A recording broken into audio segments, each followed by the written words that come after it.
L'info sur AL24 News, bienvenue.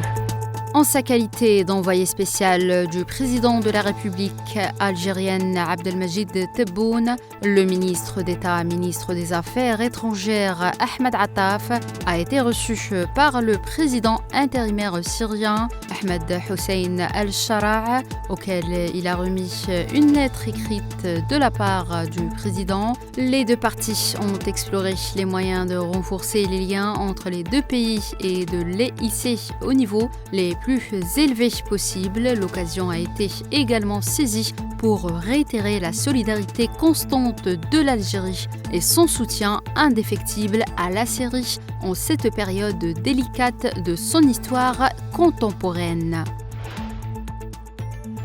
L'entité sioniste a procédé ce samedi à la libération de 183 prisonniers palestiniens en échange de 3 prisonniers libérés par le mouvement de résistance palestinien à Hamas, le 5e échange depuis l'entrée en vigueur d'un accord de cessez-le-feu le 19 janvier dernier dans la bande de Gaza.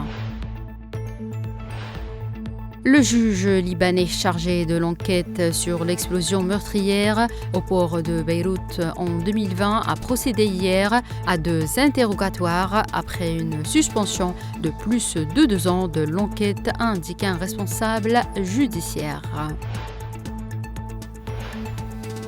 La Cour pénale internationale a vivement condamné hier les sanctions prises à son encontre par Washington, le président américain Donald Trump, qui reproche à la CPI d'avoir mené des actions illégales, a signé jeudi un décret interdisant notamment l'entrée aux États-Unis à ses dirigeants, employés et agents et qui prévoit de geler tout leur avoir détenu dans ce pays.